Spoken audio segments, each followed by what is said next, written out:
ሂጃብሽን ልበሽ እህቴ። ነገ ሙሉ ሰውነትሽ ተሸፍኖ ጀናዛሽ መስጂድ ይገባል፣ ይሰገድበታል። ከዛ በኋላ ቀብር ትገቢያለሽ። በህይወትሽ ግን ሂጃብ ሳትለብሺ ከሆነ ከባድ ነው እህቴ። ሂጃብሽን ጠብቂ፣ ሂጃብሽን ጠብቂ። ሰዎች ሆይ ሆይ ያሉስ ሲያደንቁሽ ፎሎ እየሰጡሽ ላይክ ሼር እያደረጉ ጨፍሪ አብሽሪ፣ አቤት አደናነሷ፣ አቤት አጨፋፈሯ፣ የከንፈሯ ከሙዚቃው ጋር የምታወጣው አቤት እኩል ነው እንዴት ያምራል ምናምን ብሎ ላይክ ኮሜንት ሲሉሽ እየሸነገሉሽ ነው፣ እያበላሹሽ ነው፣ ህይወትሽን እያበላሹብሽ ነው። ወደ ቀብር የምትሄጂበት ቅርብ ነው እኮ። ስለዚህ የቀብር ቤትሽን አስተካኪ፣ የቀብር ቤትሽን አስተካኪ።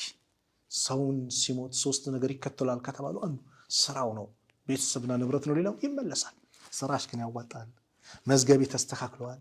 ጡባ ምንኛ ታደለ፣ ጀነት ተረጋገጠለት። ሊመን መን ወጀደ ፊ ሰሒፈቲሂ እስትግፋረን ከሲራ፣ በመጽሐፉ ላይ በመዝገቡ ላይ ብዙ እስትግፋር ያገኘ ሰው ምንኛ ታደለ አሉ። መዝገብሽ ላይ እስትግፋር በስተዋል። መዝገብ ላይ እስትግፋር በስተዋል። መዝገባችን ላይ እስትግፋር በስተዋል። በየጊዜው ወደ አላህ ተመልሰናል፣ ተውባ አድርገናል። ታላቁ ነብይ በቀን 100 ጊዜ ከዛ በላይ እስትግፋር ካደረጉ እኔና አንቺስ ወደ አላህ እንመለስ። ማንነታችንን ወቅ፣ ማንነትሽን ወቂ፣ ማንነትን ወቅ። የዛ ጊዜ ደካማ መሆናችንን ስናቅ ሀያል ጌታ እንዳለብን እንደፈጠረን ነገ እሱ ፊት እንደሚያቆመን ኦዲት እንደሚያደርገን ስናስብ ዱንያ ላይ ዛሬ አስተንተነ ነው ስንሄድ በዚህ ጉዳይ ላይ ቢዚ ስንሆንና ትኩረት ስንሰጠው ማንነታችን ይዛኔ ይገባናል። ወላሂ ሁላችንም እንሄዳለንና ይሄ ፕሮግራምን ሳዘጋጀው እንደው እስቲ ደካማዎች ነን፣ ደካማነታችንን አውቀን ወደ ሀያሉ ጌታ፣ ወደ አዛኙ ጌታ፣ ወደ አላህ እንመለስ፣ ተውባ እንድናደርግና እንድንቀርብ በማሰብ ነው ይሄን ርዕስ ዛሬ ያዘጋጀሁትና ባለችን አጭር ዕድሜያችን ደግሞ የተሻለ ነገር ይዘን እንድንሄድ በማለት ነው። አላህ እኔ በተናገርኩት እናንተ ባዳመጣችሁት ሁላችንም ተጠቃሚዎች አላህ አድርገን። ከሳሳትኩም ከነፍሴና ከሸይጣን ነው፣ ጥሩ ከሆነም ከአላህ ነው።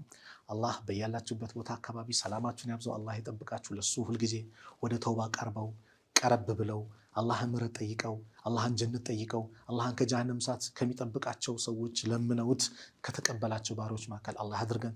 ዱንያ አኺራችን በአጠቃላይ አላህ ያሳምርልን። ሂጃባቸውን የለቀቁ እህቶቻችን ሂጃባቸው ላይ የሚጠናከሩ አላህ ያድርጋቸው። በሰላት የደከሙ ወንድሞቻችን ሰላት ላይ እንዲጠናከሩ አላህ ያድርጋቸው። በዒባዳ የተዳከምነው በአጠቃላይ በዒባዳ ላይ የምንጠናከር ሁላችንም አላህ ያድርገን። የዱንያን ችግራችን አላህ ይቅረፍልን። የአኺራውን ደግሞ የተመቻቸ ያማረ አላህ ያድርግልን። መጨረሻችን አላህ ያሳምርልን። የታመሙብንን ቤተሰቦቻችን አላህ ያሽርልን። የሞቱብን ሙስሊም ወንድሞቻችን የጀነት አላህ ይበለን። ከቀብር ቅጣት አላህ ይጠብቀን። ወሰለላሁ ዐላ ነቢና ሙሐመድ ወዐላ አሊሂ ወሰሕቢሂ ወሰለም። ሰላሙ ዐለይኩም ወረሕመቱላሂ ወበረካቱሁ።